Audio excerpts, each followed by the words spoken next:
आप सभी को प्रभात का नमस्कार। Welcome to physics Veda and here we go for the maximum in depth coverage of physics. जैसा कि पिछले लेक्चर में हमने बोला था कि बैटरी के बाद हम लोग स्टार्ट करेंगे इलेक्ट्रिक पोटेंशियल और पोटेंशियल डिफरेंस, ये अपना टॉपिक। तो देखिए, पोटेंशियल डिफरेंस और इलेक्ट्रिक पोटेंशियल को समझने के पहले एक टर्म होता है, हालांकि वो टर्म मैथमेटिक्स का है, इन्फिनिटी। क्या आप समझते हैं इन्फिनिटी के बारे में? इन्फिनिटी को आप डिफाइन कर सकते हैं, can you justify a terms infinity?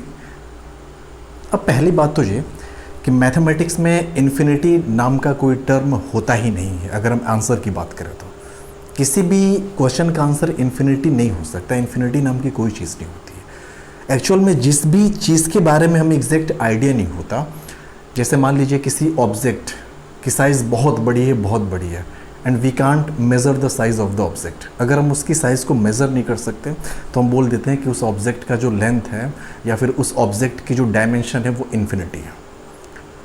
जैसे आकाश, यूनिवर्स के साइज़ के बारे में हमें आइडिया नहीं है, इसलिए हम बोलते हैं कि यूनिवर्स की जो साइज़ है वो इन्फिनिटी है। आकाश का आप देखेंगे हिंदी में जो पर्यायवाची होता है वो होता है अनंत, क्योंकि उसके बारे में आइडिया नहीं है, कोई भी प्रूफ नहीं है कि उसका डायमीटर इतना है, उसका रेडियस इतना है, कुछ भी नहीं। तो इन्फिनिटी को सबसे पहले हम आपको सिंपल शब्दों में समझाने की कोशिश करेंगे that what do you mean by infinity. जैसे अब इसको ध्यान से पहले समझिएगा। जैसे हमने बोला कि चलिए एक हमने नंबर लिखा आपके सामने सिंपल, हमने बोला 12 डिवाइडेड बाई 6।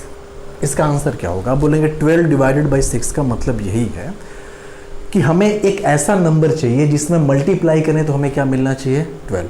अब जानते हैं कि इसका आंसर 2 होगा। 12 बाई 6 इज इक्वल्स टू 2, यानी 2 ऐसा नंबर है जिसमें 6 से मल्टीप्लाई करें तो क्या मिल जाएगा हमें? 12। अगर हम आपसे बोलें कि अच्छा ऐसा कुछ बताओ कि 12 डिवाइडेड बाई 4 करें, आप बोलेंगे कि अब हमें ऐसा नंबर चाहिए जिसमें हम 4 से मल्टीप्लाई करें तो 12 आ जाए, और इसका आंसर होता है 3। हम बोले कि 12 डिवाइडेड बाई अगर हम 3 कर दें तो अब बोलेंगे आपकी अब ऐसा नंबर चाहिए जिसमें मल्टीप्लाई करें तो 12 आ जाए, और ऑब्वियस सी बात है वो 4 होगा। हम बोले 12 डिवाइडेड बाई 2 करें तो अब आप बोलेंगे 6 होगा, क्योंकि 6 में जब 2 से मल्टीप्लाई करेंगे ना तो 12 मिलता है। अब देखिए हम बोले 12 डिवाइडेड बाई 1, अब बोलेंगे अब 1 में मल्टीप्लाई करें 12 आना चाहिए, हमें ऐसा नंबर ढूंढना है, तो वो सिर्फ 12 ही है। एक चीज़ आप ध्यान दे रहे हैं, हमें ऊपर वाला जो टर्म है, जो न्यूमरेटर है, उसको हमने सेम रखा है 12 12 12 12 12। हमने क्या किया, जो नीचे का इसका डिनोमिनेटर है, यहाँ पे 6 था, आंसर अपना 2 मिला, 4 था 3 मिला, 3 था 4 मिला, 2 था 6 मिला। अब आप देख रहे हैं कि जैसे ही हम डिनोमिनेटर को छोटा करते जा रहे हैं ना, डिनोमिनेटर को 6 से हमने 4 किया तो आंसर 2 से 3 आ गया, 4 से 3 किया तो 3 से 4 आ गया। अब देखिए डिनोमिनेटर छोटा होता जा रहा है तो जो अपना आंसर है वो बड़ा होता जा रहा है, बड़ा होता जा रहा है। डिनोमिनेटर को हम छोटा से छोटा कितना कर सकते हैं? कौन सा सबसे छोटा नेचुरल नंबर होता है? तो आप बोलेंगे 0। 0 से हम छोटा कोई नंबर ले नहीं सकते, विच इज़ नेचुरल। हम नेचुरल नंबर की बात कर रहे हैं फिलहाल। तो अगर हम ऐसा कर दें कि 12 डिवाइडेड बाई 0, अब आप बोलेंगे अब ऑब्वियस सी बात है कि डिनोमिनेटर को हम छोटा करते जा रहे हैं, तो जब डिनोमिनेटर को छोटा कर रहे हैं तो हमें जो आंसर है वो बड़ा मिलता जा रहा है, बड़ा मिलता जा रहा है, और डिनोमिनेटर को हमने छोटा करते करते 0 कर दिया, यानी 0 से हम छोटा नहीं कर सकते फाइनली। तो आप बोलेंगे अब जो अपना आंसर होगा वो बड़ा होगा, और बड़ा भी कितना होगा? इतना बड़ा कि जितना बड़ा हम सोच भी नहीं सकते।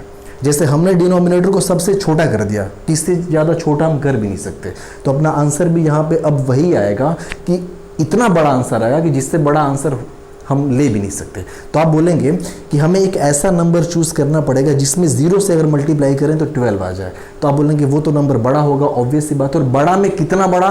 तो आप बोलेंगे चलो हम मान लेते हैं कि ऐसी इतना बड़ा नंबर जिसके बारे में हमें कुछ आइडिया नहीं है, तो आप बोलेंगे वो नंबर एक ही हो सकता है, आप बोलेंगे इन्फिनिटी। आपने क्या बोल दिया? इन्फिनिटी। तो इन्फिनिटी कोई नंबर नहीं है, आप बोलेंगे कि इस चीज़ को हम डिफाइन नहीं कर सकते, क्योंकि वो हमें नंबर नहीं पता एग्जैक्ट कि जिसमें हम 0 से मल्टीप्लाई करें तो 12 आ जाए। तो इन्फिनिटी बोलने से बेहतर है कि आप उसको बोलिए अनडिफाइंड। जैसे हम लोग बोलते हैं ना कि 1090 इज इक्वल्स टू इन्फिनिटी, तो एक्चुअल में 1090 इज इक्वल्स टू इन्फिनिटी होता ही नहीं है, 1090 की वैल्यू अनडिफाइंड होती है। ठीक है। Infinity is a relative terms. Infinity एक रिलेटिव टर्म होता है, किसी ऑब्जेक्ट का बड़ा होना इस बात पर डिपेंड करता है कि हम किसके फ्रेम ऑफ रेफरेंस में उसको ऑब्जर्व कर रहे हैं। जैसे एग्जांपल के तौर पे हाथी हमारे लिए इन्फिनिटी साइज़ का नहीं है, क्योंकि हाथी की डायमेंशन को हम देख सकते हैं, हाथी की हाइट को हम देख सकते हैं, उसकी विड्थ को देख सकते हैं, उसकी मोटाई को देख सकते हैं, लंबाई चौड़ाई सबके बारे में हम कैलकुलेशन कर सकते हैं, आइडिया लगा सकते हैं। तो जो एलिफेंट है वो हमारे लिए इन्फिनिटी साइज़ का नहीं है। But in the frame of reference अगर हम एक चींटी के रेफरेंस फ्रेम पे बात करें, एक चींटी के रेस्पेक्ट में बात करें, तो चींटी के लिए जो हाथी की साइज होती है वो इन्फिनिटी होती है, क्योंकि चींटी हाथी के साइज़ का अंदाज़ा लगा नहीं पाएगी, चाह के भी उसको मेज़र नहीं कर पाएगी। तो आप देख रहे हैं कि ऑब्जेक्ट वही है हाथी, लेकिन वो हमारे लिए इन्फिनिटी साइज़ की नहीं है, लेकिन उस चींटी के लिए इन्फिनिटी साइज़ की है। बात समझ में आ रही है? जैसे हम बोले कि 200 मीटर की डिस्टेंस है, 200 मीटर की डिस्टेंस हम इजीली कवर कर सकते हैं ट्रैवल करके, पैदल हम चल के कवर कर सकते हैं। तो 200 मीटर की जो डिस्टेंस है वो हमारे लिए इन्फिनिटी नहीं है, लेकिन वही उस चींटी को अगर 200 मीटर डिस्टेंस कवर करना हो तो वो उसके लिए बहुत बड़ी डिस्टेंस है। तो चींटी के लिए वो डिस्टेंस आपकी है जो इन्फिनिटी है। इसीलिए हमने बोला कि infinity is a relative term, infinity एक रिलेटिव टर्म होता है। तो इन्फिनिटी किसी चीज़ का आंसर है कि नहीं, वो जानने के पहले आपको आपके मन में ये सवाल आना चाहिए कि एक्चुअल में हम किसके रेस्पेक्ट में बात कर रहे हैं। जैसे सामने ये दीवार हमारे सामने दिख रही है, इस ब्लैक बोर्ड को हम ले लें। इस ब्लैक बोर्ड को जब हम पीछे से कुछ दूर से हम खड़े होकर इसको ऑब्जर्व करेंगे तो हम इसके हर एक एजेस, हर एक कॉर्नर को हम देख सकते हैं। लेकिन जब हम इस बोर्ड पे चिपक जाएं और चिपक के, हमें अपने सर ऊपर नीचे नहीं करना, लेफ्ट राइट नहीं करना, इस बात को आप ध्यान रखिए। अगर हम सीधे ऐसे चिपक के इसके चारों डायमेंशन को अपनी आइज़ को रोटेट करके देखने की कोशिश करें पूरा चिपक के, तो हम राइट वाले कॉर्नर को नहीं देख पाएंगे, राइट वाले एज को नहीं देख पाएंगे, टॉप एज को नहीं देख पाएंगे, बॉटम एज को नहीं देख पाएंगे। यानी अब ये ब्लैक बोर्ड हमारे लिए इन्फिनिटी साइज की हो चुकी है when we are observing it बहुत ज़्यादा क्लोज, बहुत ज़्यादा हम इसके करीब होकर इसको ऑब्जर्व कर रहे हैं उस केस में। तो जब भी फिजिक्स में इन्फिनिटी शब्द आए, हमने बोला कि एक ऑब्जेक्ट है जो इन्फिनिटी साइज का है। तो आप ये मत समझिए कि इन्फिनिटी मतलब कि वो आसमान से बड़ा या ब्रह्मांड से बड़ा, ऐसा कुछ नहीं। हम बोले कि लाइट इन्फिनिटी से आ रही है, इसका मतलब ये नहीं कि लाइट कहीं प्लूटो से या फिर कहीं दूसरे ग्रह से आ रही है, इसका मतलब ये नहीं होता। हम बोले किसी चीज़ को हम इन्फिनिटी से ट्रैवल करा के ला रहे हैं, इसका मतलब ये नहीं होता कि सच में इन्फिनिटी मतलब कि 2-4 लाख किलोमीटर दूर से उसे ला रहे हैं, ऐसा कुछ नहीं होता। तो जब भी एक चार्ज के लिए इन्फिनिटी शब्द की हम बात करेंगे तो आप खुद सोचिए, प्रैक्टिकल अंडरस्टैंडिंग आपको हम दिखा रहे हैं क्या। जैसे मान लीजिए कि आपके सामने एक मैग्नेट है, ठीक है, ये मैग्नेट है। मैग्नेट में एक नॉर्थ पोल होता है, एक होता है साउथ पोल, ऑब्वियस सी बात है। तो मैग्नेट क्या करता है, मैग्नेट की प्रॉपर्टी होती है कि ये छोटे छोटे मैग्नेटिक पार्टिकल्स को अट्रैक्ट करता है। या तो मैग्नेटिक पार्टिकल को अट्रैक्ट करेगा, नहीं तो जो फेरोमैग्नेटिक होते हैं जैसे आपका आयरन हो गया, निकिल हो गया, कोबाल्ट हो गया, इन सब चीज़ों को वो अट्रैक्ट करता है।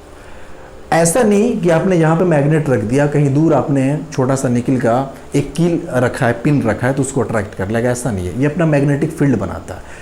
सपोज कर लेते हैं कि अपना मैग्नेटिक फील्ड यहाँ तक बनाया, यानी कि इसके बाहर अगर हमने वो रखा है निकिल या फिर आयरन का कोई भी छोटा सा चिप्स, उसको वो अट्रैक्ट नहीं कर पा रहे, मतलब कि यहाँ पे अगर वो है तो मैग्नेटिक फील्ड के बाहर है, लेकिन जैसे ही अंदर लेके आए अब ये अट्रैक्ट कर ले रहा है। मतलब अब जैसे हम इसको अंदर लेके आ गए तो अब बोलेंगे अब इस पर फोर्स लगेगा और जाके इस पर चिपक जाएगा। तो ये जहाँ तक इसका मैग्नेटिक फील्ड फैला हुआ है इस मैग्नेट का, वो लास्ट जो बाउंड्री है वो इसके लिए इन्फिनिटी है, उसके बाद मैग्नेटिक फील्ड उसका नहीं है। ऐसे ही एक चार्ज का जो इलेक्ट्रिक फील्ड होता है जहाँ तक फैला होता है, कहने के लिए तो मैग्नेटिक फील्ड और इलेक्ट्रिक फील्ड का जो एक्सपेंशन होता है वो इन्फिनिटी तक होता है, लेकिन आखिरकार इन्फिनिटी कहाँ पे उसका खत्म होगा, तो आप बोलेंगे जहाँ पे वो अपना फोर्स लगाना बंद कर देगा ना, उसके लिए इन्फिनिटी वही आ जाएगा। तो एक मैग्नेट अगर 1 मीटर दूर की चीज़ को अट्रैक्ट नहीं कर पा रहा है, मतलब उस मैग्नेट के लिए इन्फिनिटी डिस्टेंस 1 मीटर की है। समझ में आ रहा है? एक चार्ज अगर 2 मीटर दूर रखे किसी चार्ज पे फोर्स नहीं लगा पा रहा है, इसका मतलब कि उस चार्ज के लिए जो इन्फिनिटी डिस्टेंस है वो क्या है, 2 मीटर ही है। ये बात आपके समझ में आई? चलिए हम लोग अब एक्चुअल जो समझना है हमें electric potential and potential difference, इस पे आते हैं। आई होप कि आपको इन्फिनिटी शब्द की जो मीनिंग है, एक्चुअल मीनिंग है, ये आपको समझ में आई होगी। अब हम आते हैं electric potential and potential difference. इसको जानने के पहले हम लोग वही जहाँ से स्टार्ट किया था हमने पॉजिटिव चार्ज ले लिया, ठीक है। अब आपको पता है कि पॉजिटिव चार्ज अगर हमने Q मान लिया, चलिए कैपिटल Q मान लेते हैं इस चार्ज को, ये कैपिटल Q एक पॉजिटिव चार्ज है और इससे कुछ डिस्टेंस पे, चलिए हम मान लेते हैं इससे स्मॉल r डिस्टेंस पे, हम अगर आपसे पूछे कि बताओ इलेक्ट्रिक फील्ड की डायरेक्शन क्या होगी, उसके मैग्नीट्यूड के बारे में हम बात नहीं कर रहे हैं, we are talking about the direction of the electric field. आप बोलेंगे इलेक्ट्रिक फील्ड की डायरेक्शन हमने पढ़ा है कि पॉजिटिव चार्ज की वजह से जो इलेक्ट्रिक फील्ड होता है किसी भी पॉइंट पे, वो होता है away from the charge, readily outward direction में। तो यहाँ पे इसी लाइन को आप थोड़ा सा आगे बढ़ा दीजिए और एरो ऐसे इस डायरेक्शन में कर दीजिए, तो ये हो गया इलेक्ट्रिक फील्ड की direction due to this charge Q। ये जो इलेक्ट्रिक फील्ड इस पॉइंट पे है, इस पॉइंट को लेट से हमने नाम दे दिया पॉइंट P, तो इस पॉइंट P पे जो इलेक्ट्रिक फील्ड है Q की वजह से वो इधर है, बाहर की तरफ है। ये बात समझ में आया? अगर इस इलेक्ट्रिक फील्ड पे सॉरी इस पॉइंट पे अगर कोई पॉजिटिव चार्ज रखा हो दूसरा, ये जो इलेक्ट्रिक फील्ड तो इसने बनाया ना प्लस Q वाले चार्ज ने, अगर हम कह दें कि यहाँ पे एक छोटा सा कोई चार्ज रखा है, वो भी पॉजिटिव है लेट से, और हमने कह दिया कि उसका जो मैग्नीट्यूड है स्मॉल Q है, तो आप बोलेंगे उस पर फोर्स लगेगा in the direction of field. Electric field left से राइट में है तो जस्ट इसी डायरेक्शन पे इस पर फोर्स लगेगा। हम बोले कि अगर ये चार्ज नेगेटिव होता तो आप बोलेंगे कोई बात नहीं है, अगर ये नेगेटिव होता ना तो नेगेटिव पे फोर्स लगेगा इलेक्ट्रिक फील्ड के अपोजिट, तो इलेक्ट्रिक फील्ड लेफ्ट से राइट है तो इस पर फोर्स लगेगा राइट से लेफ्ट, ऐसे कुछ। ये बात समझ में आई? इस चार्ज के लिए भी कहीं ना कहीं इन्फिनिटी होगा, यानी इसका इलेक्ट्रिक फील्ड भी कहीं पे जाके बहुत ज़्यादा वीक हो गया होगा, जीरो के करीब। तो चलो हम मान लेते हैं कि यहाँ तक आते आते ये कोई रीज़न था, इसके बाद उसका असर नहीं है, उसके बाद यानी इस रीज़न के बाद हमने अगर कोई चार्ज रखा तो ये अपने इलेक्ट्रिक फोर्स को उस पर अप्लाई नहीं कर पा रहा, यानी ये उसका हो गया रीज़न जहाँ तक उसका इलेक्ट्रिक फील्ड है। अब हमने क्या किया, हम एक चार्ज को ला रहे हैं, एक हमने प्लस Q चार्ज रख लिया, ये पॉजिटिव चार्ज लिया, चलो मान लेते हैं Q। इस चार्ज को हम, ये इन्फिनिटी हो गया, ये तो बात अब क्लियर हो गई कि ये जो डिस्टेंस है यहाँ से लेकर यहाँ तक, इस चार्ज के रेस्पेक्ट में इन्फिनिटी कही जाएगी, क्योंकि यहीं तक इसका इलेक्ट्रिक फील्ड है, इसके बाद इसका इलेक्ट्रिक फील्ड है ही नहीं। इस चार्ज को इस कैपिटल Q वाले चार्ज के इलेक्ट्रिक फील्ड में हम लाना चाह रहे हैं इस पॉइंट P तक। तो आप बोलोगे ठीक है, किस तरह से लाएंगे हमें नहीं पता, लेकिन चलिए देखते हैं कि हो क्या रहा है एक्चुअल में। तो सबसे पहले तो इसको डॉटेड लाइन से हम मिला दें। कौन लेके आएगा? आप बोलेंगे कोई एक्सटर्नल एजेंट, कोई ना कोई होगा जो इस चार्ज को यहाँ से इस पॉइंट तक लेके आएगा, इलेक्ट्रिक फील्ड तक। तो हम पूछेंगे क्यों एक्सटर्नल एजेंट क्यों लाएगा? क्योंकि वर्क डन करना पड़ रहा है यहाँ पे, बिना वर्क डन किए इस चार्ज को यहाँ तक नहीं लाया जा सकता। अब वर्क डन क्यों करना पड़ रहा है? क्योंकि आप बोलेंगे कि देखो चार्ज ये स्मॉल Q जब तक यहाँ था, इस इलेक्ट्रिक फील्ड के जब तक बाहर था, तब तक तो ये वाला कैपिटल Q वाला चार्ज इस पर कोई फोर्स नहीं लगाएगा। लेकिन जैसे ही ये चार्ज अंदर एंटर किया, अब आप ध्यान से समझिए इस चीज़ को, जैसे ही ये चार्ज कैपिटल Q इस इलेक्ट्रिक फील्ड के अंदर एंटर करेगा, तो आप बोलेंगे कि देखिए ये तो पहले से पॉजिटिव चार्ज है और एक इसको पॉजिटिव चार्ज और मिल गया, तो पॉजिटिव पॉजिटिव के बीच में कैसा फोर्स होता है? फोर्स ऑफ रिपल्शन, यानी कि ये जो कैपिटल Q चार्ज है इसको धक्का देगा फिर से बाहर की तरफ फोर्स लगा के, इसको नहीं चाहेगा कि अंदर आए ये। इसी वजह से एक्सटर्नल एजेंट जो भी इस चार्ज को लेके आ रहा है उसको वर्क डन करना पड़ता है। जब तक वो वर्क डन इस चार्ज पे नहीं करेगा, फोर्स नहीं लगाएगा इलेक्ट्रिक फील्ड के अपोजिट में, तब तक इस चार्ज को हम यहाँ से यहाँ तक लेके नहीं आ सकते। समझ में आया? यानी कि अगर इस चार्ज ने फोर्स लगाया है F, तो आप बोलेंगे एक्सटर्नल एजेंट भी अगर इतना ही फोर्स के साथ इसको लेके आए तब बात बन जाएगी। जो लेके आ रहा है इस वाले चार्ज को, ये स्मॉल Q जो हमने दिखा रखा है, इसको कौन लेके आ रहा है? तो आप बोलेंगे एक्सटर्नल एजेंट कोई है, एक्सटर्नल एजेंट यानी कोई बाहरी आदमी है। आदमी नहीं, एक्चुअल में हम इंसान की बात नहीं कर रहे हैं, वो एक्सटर्नल एजेंट एक बैटरी भी हो सकती है, आप इतना याद रखिए, बैटरी भी हो सकता है कि उस चार्ज को लेके आ रही है। तो इस डायरेक्शन में ये जो फोर्स आप देख रहे हैं ना, ये इस वाले चार्ज ने इस पे लगाया बाहर की तरफ, तो आप बोलेंगे इसका मतलब कि इतना ही एक्सटर्नल एजेंट इस पे फोर्स लगाएगा तो इधर यहाँ तक लेके आएगा वो।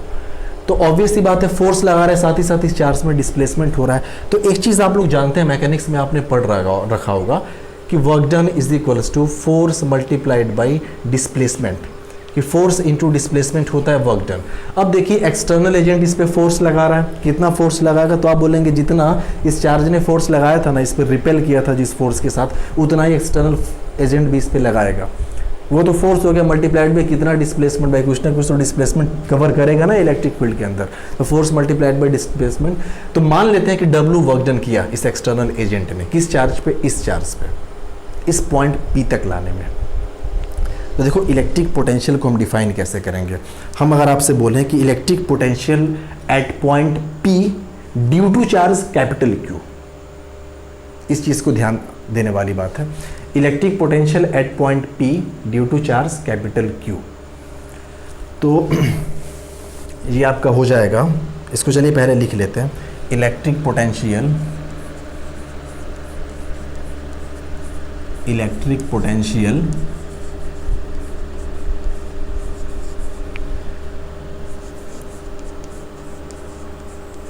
Eight point P due to capital Q। इस कैपिटल Q की वजह से इस पॉइंट P पे जो इलेक्ट्रिक पोटेंशियल होगा, work done per unit charge होता है वो, यानी कितना वर्क डन किया डिवाइडेड बाय चार्ज, क्या था चार्ज, वो work done per unit charge जो होता है वो कहलाता है इलेक्ट्रिक पोटेंशियल। तो ये हो जाएगा इलेक्ट्रिक पोटेंशियल, उसको हम Vp से रिप्रेजेंट कर रहे हैं, तो ये हो गया V रिप्रेजेंट करते हैं पोटेंशियल के लिए, P हमने कर दिया मतलब पोटेंशियल एट पॉइंट P, तो Vp इज इक्वल्स टू हो जाएगा work done W divided by charge की वैल्यू कितनी है, तो आप बोलेंगे कैपिटल Q है, तो ये हो जाएगा work done divided by capital Q,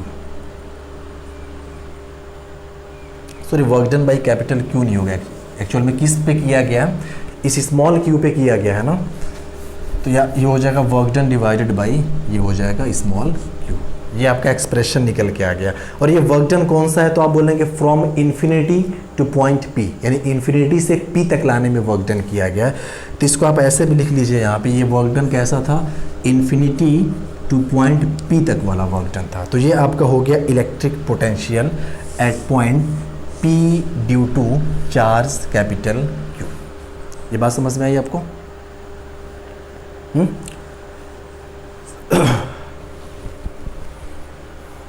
तो इसको चलिए डिफाइन कर लेते हैं। इसको अगर डिफाइन करना हो तो आप कैसे डिफाइन करेंगे, आप इसको ऐसे डिफाइन करेंगे कि electric potential due to a charge at a point in electric field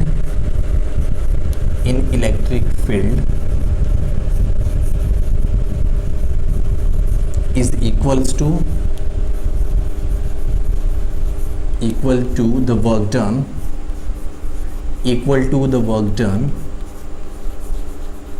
in bringing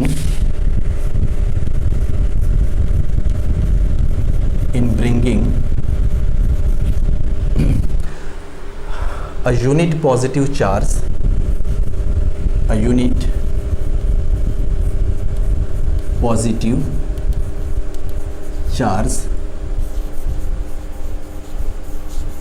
from infinity to that point,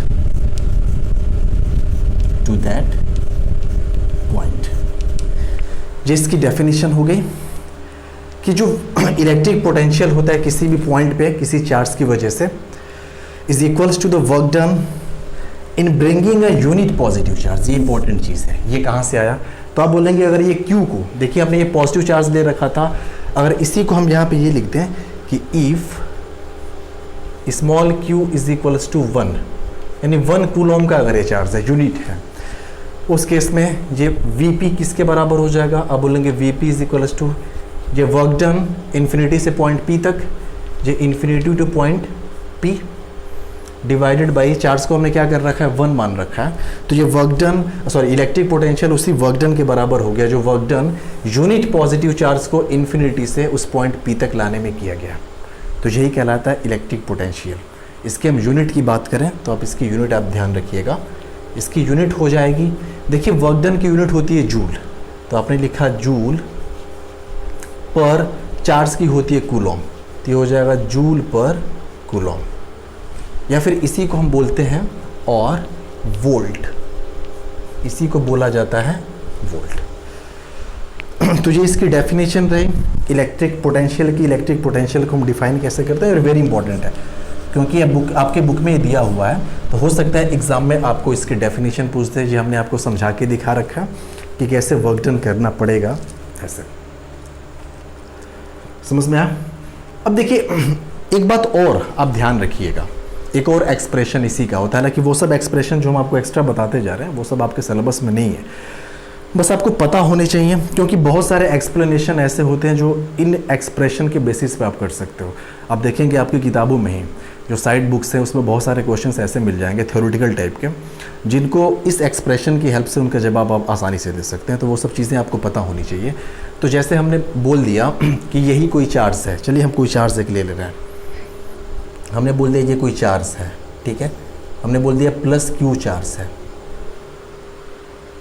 इस क्यू चार्ज की वजह से आर डिस्टेंस पे ये कोई पॉइंट पी है, यहाँ पे पोटेंशियल कितना होगा, या फिर पोटेंशियल और आर में क्या रिलेशन है, कितना होगा ये तो आपको अभी नहीं जानना, बस आप इतना रखिए कि यहाँ पे जो पोटेंशियल होगा ना वी पी, ये इन्वर्सली प्रोपोर्शनल होगा आर के, यानी ये जो डिस्टेंस है V P is inversely proportional to r, यानी जितना दूर पॉइंट हम लेंगे इलेक्ट्रिक पोटेंशियल इस चार्ज की वजह से उतना ही कम आएगा वहाँ पे, ठीक है। अब आप सोचेंगे ऐसा क्यों हो रहा है, जैसे हम इसी फिगर को यहाँ पे दिखाएं, हम आपके सामने दो पॉइंट लें, एक पॉइंट हमने ले लिया यहाँ पे, ठीक है, R1 डिस्टेंस पे, एक पॉइंट हमने ले लिया लेट से यहाँ पे R2 डिस्टेंस पे। हमने बोला कि यहाँ पे जो पोटेंशियल है लेट V1 है, यहाँ पे जो पोटेंशियल है वो क्या है V2 है। हम लोग बताओ V1 बड़ा होगा या V2 बड़ा होगा, यानी इस चार्ज की वजह से इस पॉइंट पे पोटेंशियल ज़्यादा होगा या इस चार्ज की वजह से इस पॉइंट पे पोटेंशियल ज़्यादा होगा।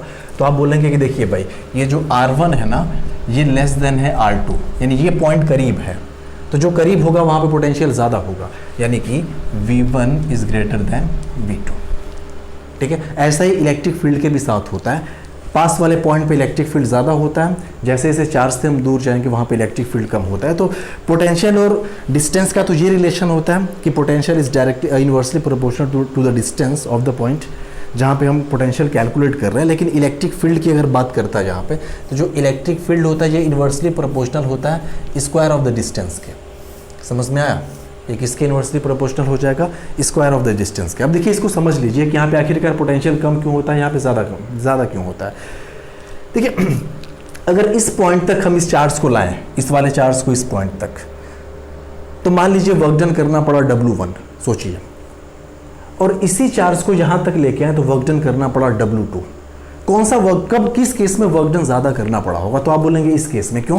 क्योंकि ये जो पॉइंट है ना इस चार्ज के करीब है, तो जब चार्ज के करीब है, जितना करीब इसको लेके जाएंगे उतना ही ज़्यादा वर्क डन करना पड़ेगा एक्सटर्नल एजेंट को। हम कहते हैं कि जस्ट इससे चिपकाना है अगर इस वाले चार्ज को, तो फिर आप बोलेंगे तब तो बहुत ज़्यादा वर्क डन करना पड़ेगा। तो जब वर्क डन इस वाले पॉइंट तक लाने में ज़्यादा करना पड़ रहा है, इसका मतलब कि वर्क डन ही तो पोटेंशियल होता है। आप देखिए वर्क डन ही किसके बराबर है? पोटेंशियल के बराबर है, अगर यूनिट चार्ज की हम बात करें तो आप बोलेंगे यहाँ तक लाने में, इस चार्ज को, यूनिट चार्ज को इन्फिनिटी से यहाँ तक लाने में ज़्यादा वर्क डन करना पड़ रहा है। इसका मतलब जहाँ पोटेंशियल ज़्यादा होगा यहाँ पे कम वर्क डन करना पड़ेगा, क्योंकि ये पॉइंट दूर है इस वाले चार्ज से। तो एक तो आप ऐसे इसको समझ सकते हैं। तो ये रही पोटेंशियल की बात, इलेक्ट्रिक पोटेंशियल हमने जाना। अब इलेक्ट्रिक पोटेंशियल के बाद हम लोग जानेंगे कि पोटेंशियल डिफरेंस क्या होता है। What do mean by potential difference? Electric potential और पोटेंशियल डिफरेंस की जब बेटर अंडरस्टैंडिंग होगी आपको, तब जाके ओम्स लॉ आपको बेहतर से समझ में आएगा। तो चलिए हम लोग शुरू करते हैं पोटेंशियल डिफरेंस को।